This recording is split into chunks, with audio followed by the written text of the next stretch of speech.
तो चलो सर, तो आज हम लोग स्टार्ट कर रहे हैं अपना यूपी पॉलिटेक्निक का सॉइल मैकेनिक्स सब्जेक्ट, जिसमें से सबसे फर्स्ट टॉपिक जो है वो ये आपके सामने है। सॉरी, 1 मिनट रुक जाना। हाँ, यस। जिसमें से सर पहला टॉपिक जो है, पहला चैप्टर जो है वो आपके सामने है। फर्स्ट टॉपिक का सिलेबस की हमें आखिर क्या क्या पढ़ना, क्या क्या है। ठीक है, सबसे पहले तो हमें यही पता होना चाहिए कोई भी सब्जेक्ट या चैप्टर पता होने से पहले कि आखिर हमारा सिलेबस क्या है। तो मैं वही लेके आ गया हूँ। और हाँ, एक बात और कहना चाहता हूँ कि ये वीडियो केवल और केवल यूपी पॉलिटेक्निक के बच्चों के लिए ही है, सिविल इंजीनियरिंग। इस पे सिर्फ और सिर्फ ओनली और ओनली जो सिलेबस में दिया गया है वही पढ़ेंगे, ना उससे ज़्यादा पढ़ेंगे एक शब्द, ना उससे कम पढ़ेंगे। मतलब पूरा का पूरा वही पढ़ेंगे हम लोग। ठीक है, अब देखते हैं सिलेबस क्या है। इसमें सबसे पहला जो है वो दिया गया है कि इम्पोर्टेंस ऑफ,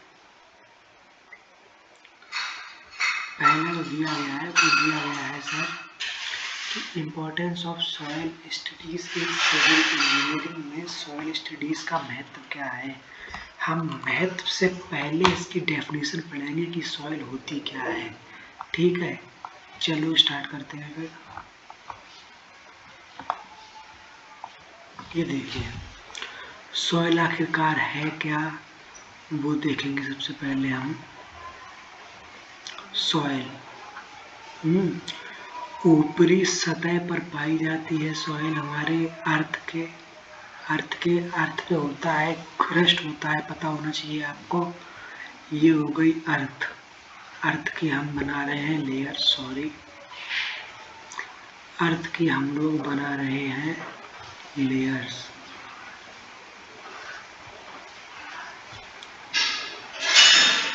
क्रस्ट ये सबसे ऊपर वाली होती है क्रस्ट। थोड़ा ज़्यादा डार्क कर लिया मैंने। क्रस्ट हो गई है, सेकेंड वाली मेंटल और थर्ड वाली कोर। ठीक है, तो ऊपरी सतह पर पाई जाती है अर्थ के सॉइल। जो ऊपरी सतह कौन सी है, क्रस्ट पर जो पाई जाती है उसे कहते हैं हम लोग सॉइल। ठीक है, इसमें सर क्या क्या है देखते हैं। इसमें सॉलिड पार्टिकल्स होते हैं विद वॉइड्स। इसमें वॉइड्स माने होता है मतलब जगह। वॉइड का मतलब वैसे हिंदी शब्द है, हिंदी मतलब है छिद्र। क्या है, लिख देते हैं यहाँ पे हम लोग, छिद्र। ठीक है, वॉइड का छिद्र, विद्र छिद्र भी पाए जाते हैं। और जो इसमें वॉइड्स होते हैं, वॉइड्स या पानी या वाटर प्लस एयर होता है या ओनली एयर होती है। जो ये छिद्र है उनमें या तो सर इसमें पानी और हवा होगा, या सिर्फ और सिर्फ हवा होगी, या सिर्फ और सिर्फ इसमें पानी होगा। ठीक है, ये मैंने लिखा नहीं है, सॉरी इसके लिए। ओनली वाटर भी हो सकता है, लिख देते हैं।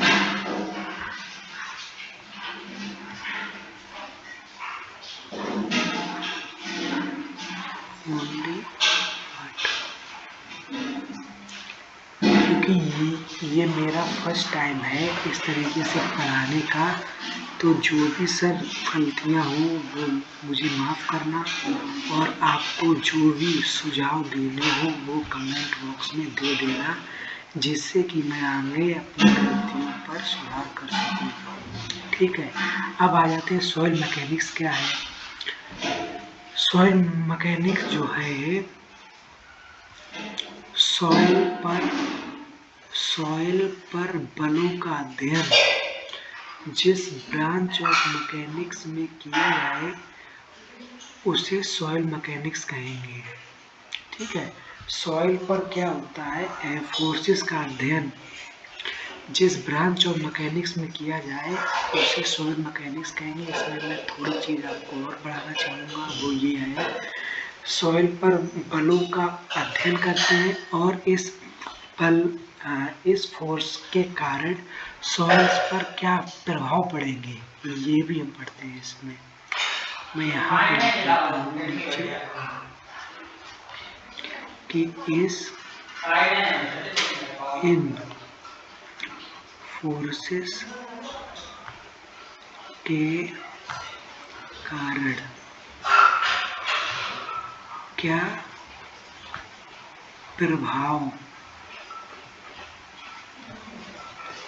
पड़ता, इन फोर्सेस के कारण क्या प्रभाव पड़ता है सॉइल पर, ये भी हम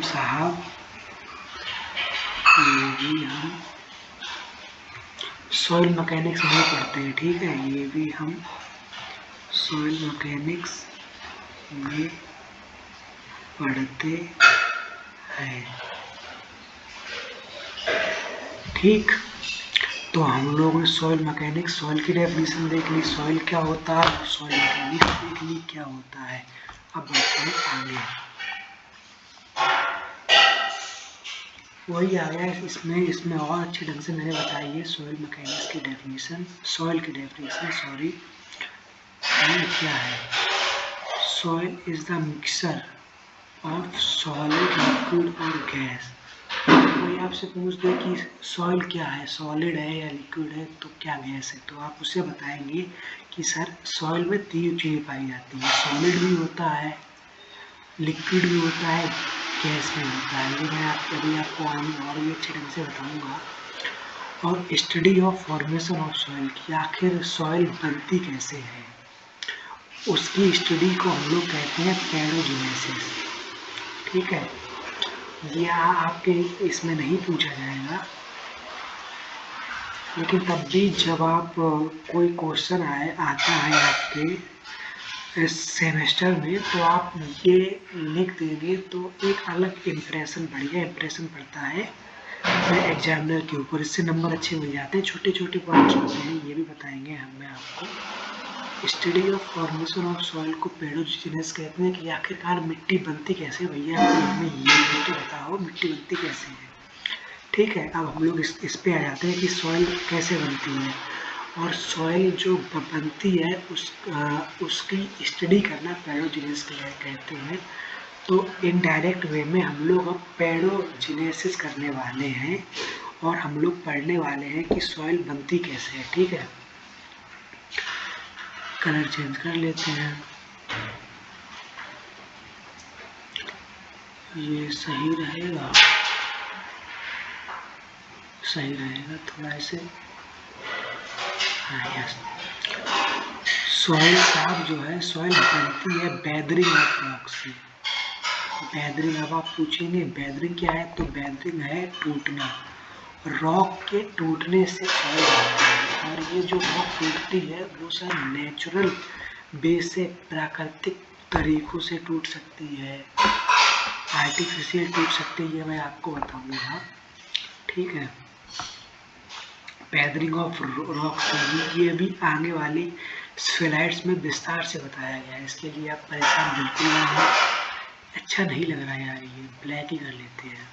ठीक है, तो आ जाइए अब साइकिल ऑफ सॉइल फॉर्मेशन, ये बहुत ही इम्पोर्टेंट चीज़ है सर, इसके ऊपर आप लगा लीजिए, जितने स्टार हों आपके पास सारे लगा लीजिए, क्योंकि ये सर पिछले साल के पेपर में आया था।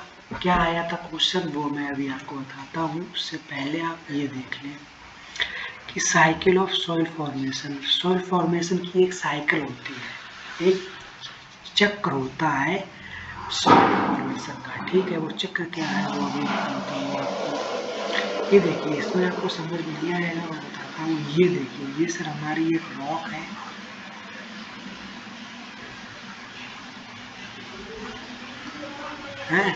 रॉक पे सर पैदरिंग हो रही है, मतलब रॉक फूट रही है। पैदरिंग कैसे हो रही है ये अभी मैं आपको बताऊंगा।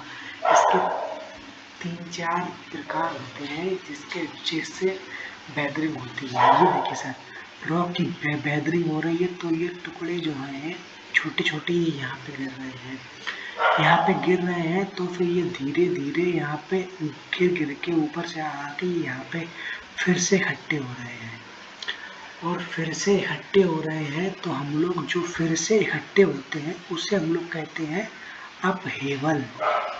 ये देखिए अपहेवल, और ये साइकिल लगातार चलती रहती है।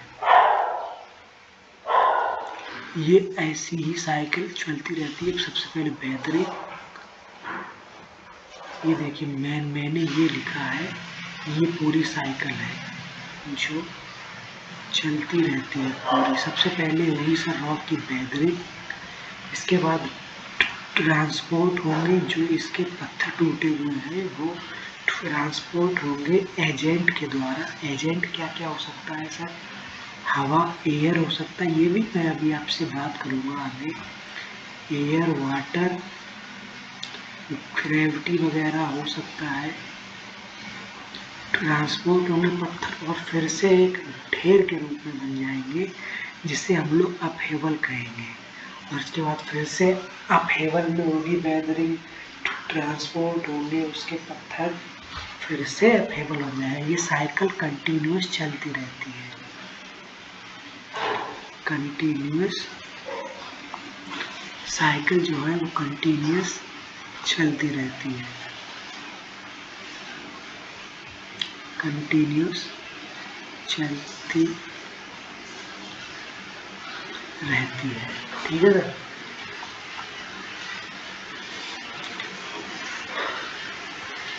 तो अब देख लेते हैं हम लोग, यहाँ पे देखते हैं, यहाँ पे जो मैंने बताया वही लिखा हुआ है। जो ये टुकड़े ये बताए गए हैं, ये छोटे छोटे टुकड़े हैं, टुकड़े ट्रांसपोर्ट होकर ढेर में, जो ये टुकड़े जो हैं ये ट्रांसपोर्ट होकर ढेर में ट्रांसफॉर्म हो जाते हैं। ये जो है टुकड़े, ये ट्रांसपोर्ट होके ये ढेर लगा हुआ है, ढेर में ट्रांसफॉर्म हो जाते हैं। इस ढेर को, जो ये ढेर है इसकी बात कर रहे हैं हम लोग, याद रखना, इस ढेर को अपहेवल कहते हैं, अपहेवल कहते हैं। इसके बाद दोबारा इसमें वेदरिंग होती है, वही मैंने आपको बताया था, वेदरिंग होती है। यही प्रोसेस रिपीट होती रहती है लगातार। इसे ही हम लोग कहते हैं cycle of soil formation. Important चीज़ है ये, स्टार मैंने लगाए हुए हैं, देख लेना, पिछली बार के पेपर में क्वेश्चन आया था ये। ठीक है, अब देखते हैं कि सर ये वेदरिंग ऑफ रॉक्स आखिर होती कैसे। मैंने आपको बताया था दो तीन तरीके होते हैं, तो वो देखते हैं। वेदरिंग ऑफ रॉक्स जो है ये दो प्रकार से हो सकती है, पहली बात। ठीक है, वेदरिंग ऑफ रॉक्स जो है दो प्रकार से हो सकती है। सबसे पहले फिजिकल वेदरिंग, इसे हम लोग मैकेनिकल वेदरिंग भी कहते हैं। दूसरी चीज़ है केमिकल वेदरिंग। केमिकल वेदरिंग, आपको जिस भी चीज़ की हिंदी समझ में ना आए तो मेरा आपसे रिक्वेस्ट है, तो आप उसे गूगल पे टाइप करके देख लेना। वैसे मैं ज़्यादातर की हिंदी बता देता हूँ, तब भी थोड़े वो शब्द रह जाएंगे, उसे आप गूगल पे टाइप करना तो आपको हिंदी मिल जाएगी। अगर वहाँ पे भी सर नहीं मिलती है, फिर आप सर मुझे कमेंट कर सकते हैं, मैं आपको उसकी हिंदी कहीं से भी ढूंढ के बता दूंगा। ठीक है, तो मैं देखता हूँ सबसे पहले फिजिकल वेदरिंग आखिर क्या है। फिजिकल वेदरिंग मतलब फिजिकल तौर पर पत्थरों का टूटना, वेदरिंग होता है। ये फिजिकल वेदरिंग जो है ये होती है बाय इम्पैक्ट और एब्रेशन से। इम्पैक्ट और एब्रेशन क्या है? इम्पैक्ट मतलब टक्कर, एब्रेशन खरोंचन। इम्पैक्ट और एब्रेशन से होती है फिजिकल वेदरिंग, मतलब किसी चीज़ में टक्कर मार देना या फिर उसे खरोंच देना। आप सोचो किसी चीज़ में, क्या रॉक में हम अगर टक्कर मारेंगे तो फिर उसके छोटे छोटे टुकड़े होंगे, समझ रहे हो, और अगर हम उसे खरोंचेंगे तब भी होंगे, तब तब भी उसके छोटे छोटे टुकड़े होंगे, तो इसे हम लोग कहते हैं फिजिकल वेदरिंग। अब फिजिकल इम्पैक्ट और एब्रेशन निम्न तरीकों से हो सकती है। निम्न कौन कौन से तरीके से हो सकती है उसके लिए आ जाइए नीचे। सबसे पहली बाई एयर, हवा के द्वारा होती है। कैसे होती है अभी बताता हूँ। हवा के द्वारा ये नहीं तो सबसे पहले मैं आपको बता ही देता हूँ, इसकी भी मेरे पास इमेजेस हैं।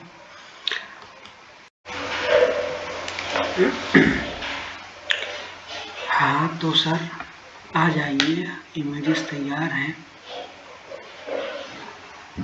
ये देखिए, सबसे पहले हम लोगों को दिखाया गया है वेदरिंग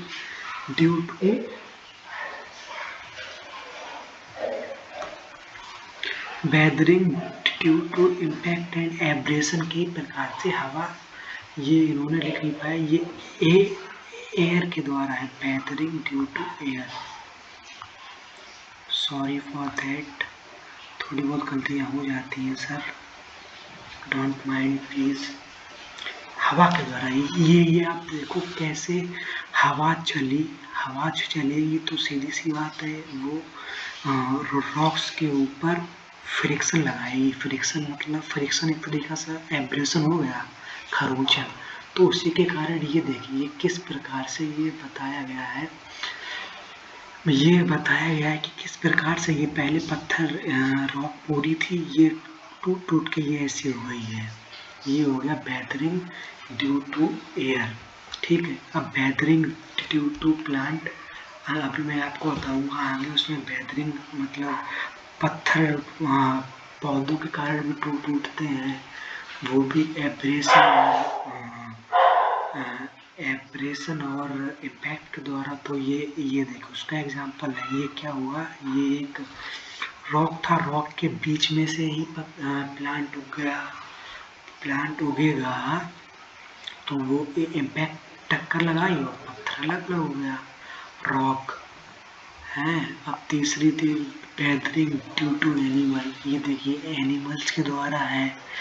एनिमल्स भी, ये कुछ एनिमल्स होते हैं जो रॉक्स में छिद्र करते रहते हैं, एनिमल्स के द्वारा हो गया। ये वाटर के द्वारा हो गया, ये आप देख रहे हैं ना, ये देखिए वाटर आता है तेज एकदम फोर्स लगाया, इम्पैक्ट मतलब ठोकर ही तो होता है, टक्कर लगाया और ये रॉक टूट गई। रॉक टूट के आखिर गई कहाँ पे, तो फिर रॉक टूट के सॉइल में ट्रांसफॉर्म हो गई। और ये केमिकल वेदरिंग की इमेजेस भी आप देख लो। ये देखिए रॉक थी पहले, रॉक किस प्रकार से ये वेदरिंग हो गई, टूट गई, छोटे छोटे चित्र हैं। तो ये ऑक्सीडेशन और रिडक्शन, इनके अंदर दो प्रकार की रिएक्शन हुई और ये रॉक टूट गई। आपको इसके बारे में ज़्यादा पढ़ने की जरूरत नहीं है, बस आप देख लो थोड़ा थोड़ा, ये सिलेबस में इसीलिए बता रहा हूँ। वेदरिंग ड्यू टू कार्बोनेशन, अगर कार्बन की प्रेजेंस में रिएक्शन हो तो इस प्रकार से पत्थर टूट जाएंगे। ठीक है, आ जाते हैं हम लोग फिर से अपने पढ़ने वाले उसी पे जहाँ पे हम लोग थे, पढ़ रहे थे। हाँ तो सर हम लोग कहाँ पे थे, हम लोग सर थे सॉइल प्रोफाइल इन इंडिया पे। ऑरिजिन ऑफ सॉइल तो हम लोग पढ़ चुके हैं, जियोलॉजिकल ऑरिजिन ऑफ सॉइल की, जाके सॉइल बनती कैसे है, with special reference to soil profile in India. हम लोग आपको सॉइल प्रोफाइल इंडिया में आके सॉइल का मैप कैसा है वो बता देते हैं। इससे आपको दो टॉपिक क्लियर हो जाएंगे। देखिए कि ये भी हमारे सिलेबस में है, सॉइल मैप ऑफ इंडिया। ठीक है, कहाँ गया मैप, हाँ तो सर ये देखिए, ये रहा हमारा प्यारा भारत देश। तो ये जो है, जो सबसे ऊपर वाले जम्मू कश्मीर वाले रीजन में जो है, यहाँ पे हम लोगों को फॉरेस्ट सॉइल मिलती है। और जो उत्तर प्रदेश, ये यूपी पंजाब वगैरह में एलुवियल सॉइल भरपूर मात्रा में है भैया, प्रचुर मात्रा में। ठीक है सर जी। और ये आ जाओ, ये महाराष्ट्र वगैरह की तरफ, यहाँ पे ब्लैक सॉइल है। और ये एरिड सॉइल भी है इधर, एरिड्स है, ये इधर आ जाओ। ये क्या है में से मुझे पता नहीं है, ये इलाका क्या है, सॉरी मैप नहीं आता मुझे। और ये रेड एंड येलो सॉइल, ये आप एक बार देख लेना, समझ में आ जाएगा, इसमें कोई बड़ी बात नहीं है। आपको सिर्फ ये याद रखना है कि यूपी में बहुत ज़्यादा एलुवियल सॉइल पाई जाती है, एलुवियल सॉइल अभी आपको बताऊंगा आगे, ठीक है। उससे पहले मैंने आपको एक चीज़ और कहा था, अर्थ डैम वाला, तो ये अर्थ डैम की भी इमेज आ गई सर मेरे पास। तो ये होती है हमारी अर्थ डैम में, ये होती है मिट्टी, ये मिट्टी के ऊपर ही हम लोग बना देते हैं डैम। ये पानी को हम लोगों ने रखा हुआ है, तो उसके लिए हम लोगों को सॉइल तो पता होनी चाहिए कि सॉइल ऐसी हो जिससे कि पानी मतलब जिससे कि पानी रुक सके, यहाँ पे मिट्टी एकदम बहे ना, यहाँ पे इसमें पाइपिंग की कंडीशंस ना हो, ये सब अभी आपको आगे बताई जाएंगी, सब सिलेबस में है, ठीक है। तो यानी कि हमारा सेकेंड टॉपिक भी कंप्लीट हो गया है, इसका मतलब यही तो है सर। सेकेंड टॉपिक अभी नहीं हुआ, यहाँ पे यहाँ तक कंप्लीट हो गया है, अब आगे देखते हैं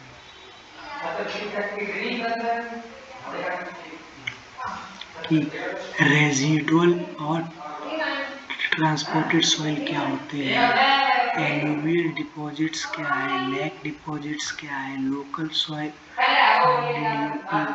एलुवियल सॉइल है पता है, डून्स एंड लॉस सॉइल क्या होती है, ग्लेशियल डिपॉजिट्स क्या है, ब्लैक कॉटन सॉइल्स क्या है, conditions in which above deposits are formed and their engineering characteristics, इसकी इंजीनियरिंग कैरेक्टरिस्टिक्स क्या है, तो अब हम लोग ये देखते हैं। सबसे पहले ट्रांसपोर्टेड और एलुवियल सॉइल, सबसे पहले देखिए सर ट्रांसपोर्टेड और एलुवियल सॉइल, ठीक है। Transported soil, these soils are transported by transporting agent such as by air, water and animal, ठीक है। मैंने आपको बताया था, आपको थोड़ी देर पहले याद होगा कि रॉक में जब वेदरिंग होती है, इसके बाद ये देखिए रॉक में जब वेदरिंग होगी तो पत्थर तो यहाँ पे ही गिर जाएंगे, लेकिन अपहेवल थोड़ी दूर पे जाके बनता है, तो यहाँ से यहाँ तक जो पत्थर जाते हैं वो ट्रांसपोर्टिंग एजेंट के द्वारा जाते हैं, तो हम लोग उसी की बात कर रहे हैं यहाँ पे, ठीक है। ट्रांसपोर्टिंग एजेंट कौन कौन से हैं, such as by air, water, animals, ठीक है, एटसेट्रा। ट्रांसपोर्टेड सॉइल के एग्जांपल्स देख लो कौन कौन सी है ट्रांसपोर्टेड सॉइल, एलुवियल डिपॉजिट्स हैं, ग्लेशियल डिपॉजिट्स हैं, एरोलियन डिपॉजिट्स हैं, लैकस्ट्रीन डिपॉजिट्स हैं, और दूसरी तरफ आ जाइए रेजिडुअल सॉइल। ये ऐसी सॉइल्स होती हैं जो एक ही जगह पर रहती हैं, जो जैसे कि ये ट्रांसपोर्ट नहीं होती हैं, ये सॉइल्स ट्रांसपोर्ट नहीं हो सकती है। जैसे कि कोई रॉक से आपको समझा देता हूँ, ये रॉक है, यहाँ पे हुआ, यहाँ पे ये वेदरिंग हुई तो ये सॉइल गिरी, ये सॉइल यहाँ पे इकट्ठी होती रहती है, अपहेवल बनता रहता है इनका। ये सर ये जो सॉइल है ये ट्रांसपोर्ट नहीं हो सकती है, ऐसी सॉइल जो ट्रांसपोर्ट नहीं हो सकती हैं उन्हें हम लोग रेजिडुअल सॉइल्स कहते हैं। इसका एग्जांपल है ब्लैक कॉटन सॉइल, ठीक है। तो अब हम लोग देखते हैं ट्रांसपोर्टेड सॉइल में इसके प्रकार। ट्रांसपोर्टेड सॉइल में पहला प्रकार जो है वो एलुवियल डिपॉजिट का, ठीक है। एलुवियल डिपॉजिट, पानी के साथ बहती हुई सभी प्रकार की सॉइल आकर डिपॉजिट हो जाती रिवर में, इसे एलुवियल डिपॉजिट्स कहते हैं।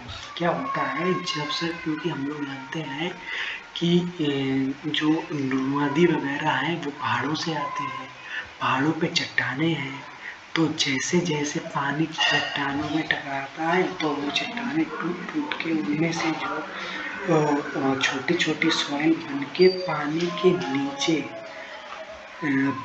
पैड पर सॉइल इकट्ठी हो जाती है। उस इकट्ठी हुई सॉइल को क्या कहते हैं? एलुवियल डिपॉजिट कहते हैं।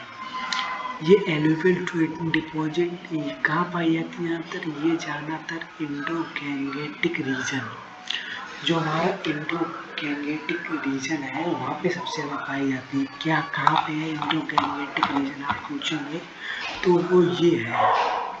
ये जितने भी एक्चुअली जो एलुवियल डिपॉजिट है उस वही होता है एलुवियल सॉइल। एक बात ध्यान रखना, जो ये इंडो गैंगेटिक रीजन मतलब जहाँ जहाँ गंगा आती है, ज़्यादातर ये पंजाब ये यूपी में से निकलती है ना, तो इसे कहते हैं लोग इंडो गैंगेटिक रीजन। ठीक है। It have large number of minerals, इनमें सब मिनरल्स तो होंगे ही क्योंकि पहाड़ है, पहाड़ों में जड़ी बूटियाँ वगैरह मिलती हैं, तो ये वो भी पानी के साथ ऊपर से नीचे आती हैं पहाड़ों पर, वो भी पानी में मिक्स हो जाती है। इसीलिए इस सॉइल में बहुत ज़्यादा मिनरल्स होता है, मिनरल्स होते हैं और ये उपजाऊ सॉइल होती है बहुत ज़्यादा। ठीक है। हम लोग अब देखते हैं सेकेंड सॉइल, लैकेस्ट्रीन सॉइल। लैकेस्ट्रीन डिपॉजिट या लैकेस्ट्रीन सॉइल, लैक में जो पानी रुका हुआ होता है। अब आप लोगों को पता होगा लेकिन मुझे नहीं पता था कि जो लेक होती है, लेक में पानी रुका हुआ होता है। लेक का हिंदी मतलब होता है झीलों में पानी रुका हुआ होता है। इसमें जो सॉइल डिपॉजिट हो जाती है इसके बेड पर, इसे लैकेस्ट्रीन डिपॉजिट कहते हैं। एमपी और राजस्थान में पाई जाती है लैकेस्ट्रीन डिपॉजिट को, क्योंकि वहाँ पर सर लेक सबसे ज़्यादा है एमपी और राजस्थान में। ठीक है। अब आ जाते हैं सर एओलियन डिपॉजिट, से इम्पोर्टेंट है। देखो क्या होता है एओलियन डिपॉजिट, विंड के साथ उड़ती हुई सॉइल डिपॉजिट को एओलियन डिपॉजिट कहते हैं। क्या कहते हैं? विंड के साथ उड़ती हुई सॉइल, जैसे कि हवा चली हुई, आंधी आई, आंधी के साथ सॉइल उड़ी और वो किसी एक जगह पे एक डिपॉजिट हो गई, तो उसे क्या कहेंगे हम लोग? एओलियन डिपॉजिट कहते हैं। एरोलियन नहीं, यहाँ पे एओलियन डिपॉजिट होगा।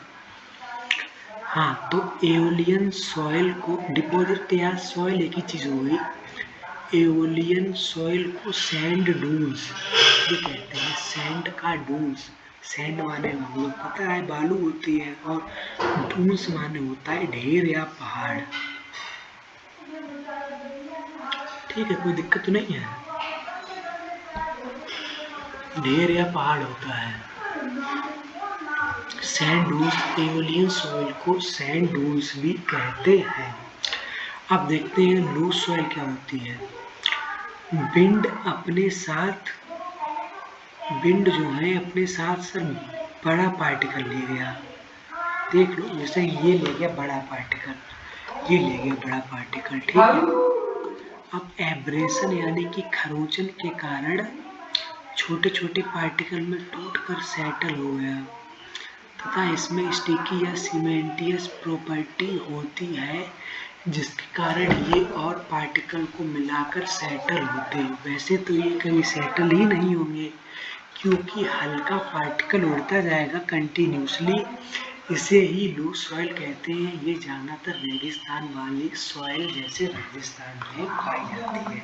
अब मैं आपको समझाता हूँ, पता है आपको समझ में नहीं आया होगा, वो ये है कि सर देखिए लूज सॉइल क्या होती है। विंड जो है, हवा चली, वहाँ पे जो सॉइल है, मान लो इतनी बड़ी सॉइल थी, ये उसके साथ उड़ी तो इसके ऊपर हवा ने अपना फ्रिक्शन लगाया तो फिर ये छोटे छोटे टुकड़ों में टूट गई, टूट के उड़ने लगी। तो अब क्या होता है, ये बहुत ज़्यादा छोटे छोटे टुकड़े हो जाते हैं।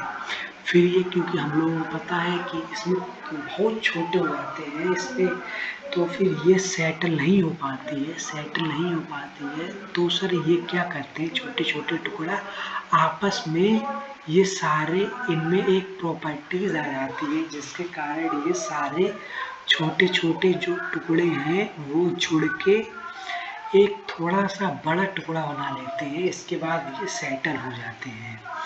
तो इस छोटे छोटे टुकड़ों वाली सॉइल को ही हम लोग कह देते हैं लूज सॉइल।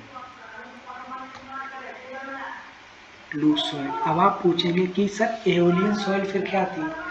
जो एओलियन सॉइल जो थी विंड के साथ, ये सारे जो विंड के साथ बड़े बड़े टुकड़ों वाली सॉइल ये उड़ती रहती। देखो एक चीज़ बताता हूँ, जो एओलियन सॉइल थी उसमें हम लोगों को छोटा या बड़ा टुकड़ा में कोई डिफरेंस नहीं करना है। उसकी डेफिनेशन में साफ साफ कहा गया है कि विंड के साथ उड़ती हुई सॉइल, इसमें बड़े भी आ गए छोटे भी आ गए, उससे हम लोग एओलियन डिपॉजिट कैसे कह देते हैं। लेकिन लूज सॉइल जो है तो हम लोग कहाँ पे थे, हम लोग सर थे, हम लोग थे सर लूज सॉइल। विंड अपने साथ बड़ा पार्टिकल ले गया, ये एब्रेशन के कारण छोटे छोटे पार्टिकल में टूट कर सेटल हो गया था। इसमें स्टिकी या सीमेंटियस प्रॉपर्टी होती है, इसके कारण ये और पार्टिकल को मिलाकर सेटल होते। वैसे तो ये कभी सेटल नहीं होंगे क्योंकि हल्का पार्टिकल उड़ता जाएगा कंटिन्यूसली। इसे ही लूज सॉइल कहते हैं। ज़्यादातर रेगिस्तान वाली जगह इससे राजस्थान में पाई जाती है। ठीक है, अब हम लोग देख लेते हैं आखिरी में ब्लैक कॉटन सॉइल क्या है। ब्लैक कॉटन सॉइल जो है ये सर रेजिडुअल सॉइल है, बेसाल्ट रॉक होती है, उससे प्राप्त होता है। इसमें मॉन्ट मोरेलोनेट बहुत ज़्यादा होता है। मॉन्ट मोरेलोनेट क्या है ये हम लोग सर आगे पढ़ेंगे, घबराना बिल्कुल नहीं है। मॉन्ट मोरेलोनेट एक मिनरल होता है, अगर ये किसी सॉइल में प्रेजेंट है तो उसमें क्या होता है, उसमें सर स्वेलिंग और श्रिंकेज बहुत ज़्यादा होता है। थोड़ा सा पानी के कॉन्टेक्ट में आए तो मिट्टी फूल जाती है और श्रिंक हो जाती है, और इसकी शेयरिंग स्ट्रेंथ बहुत कम होती है। मॉन्ट मोरेलोनेट जिस भी सॉइल में होता है उसमें सॉइलिंग और श्रिंकेज ज़्यादा होती है और उसकी शेयरिंग स्ट्रेंथ बहुत कम होती है। ठीक है, शेयरिंग स्ट्रेंथ भी आगे है सिलेबस में बताया जाएगा, परेशान बिल्कुल ना हो। और ये सॉइल ब्लैक कॉटन सॉइल किसके लिए सूटेबल होती है? सूटेबल फॉर ग्रोइंग कॉटन, कपास की खेती के लिए बहुत ज़्यादा सूटेबल होती है और इसका कलर डार्क होता है। तो सर अब देखते हैं हम लोग सिलेबस में आ जाते हैं। मेरे हिसाब से हो चुका है पूरा, सेकंड वाला पूरा हो चुका है। अब देखते हैं थर्ड वाले पे, name of organisation dealing with soil engineering. Sorry थोड़ी आपको बहुत सुनाई पड़ रही होगी। Engineering work in India. Name of organisation dealing with soil engineering. कोई एक ऑर्गेनाइजेशन का नाम बताओ जो सॉइल इंजीनियरिंग वर्क को करता है भारत में। तो सर वो है, वो मैं आपको बता देता हूँ कौन सा है।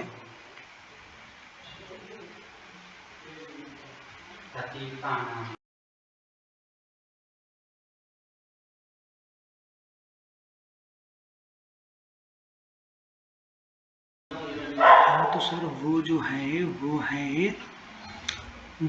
इंडियन इंस्टीट्यूट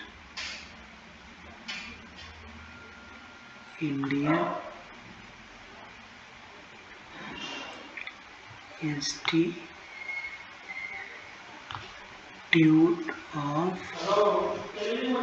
सॉइल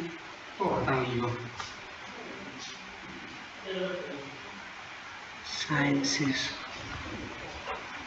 ठीक है, ऑर्गेनाइजेशन ये भारत में सॉइल की स्टडी करती है। ये संस्थान Indian institute of soil sciences, और सॉइल मैप इंडिया का हम लोग देख चुके हैं। तो सर चलिए अब हमको दीजिए आगे इस वीडियो में यहीं तक। आपके जो भी सुझाव हो आप फ्रेंकली अच्छे या बुरे तो आप हमें दे सकते हैं, जिससे हम और इम्प्रूव कर सकें, आप लोगों की हेल्प कर सकें। और हाँ, इस वीडियो को लाइक करें, शेयर करें, कमेंट करें, और जिसको भी इसकी वास्तविक में ज़रूरत है ना उस तक सर जरूर पहुँचाएं। Okay, thank you. अगर आपको पसंद ना आए तो आप इस वीडियो को सर डिसलाइक भी कर सकते हैं। Okay, thank you.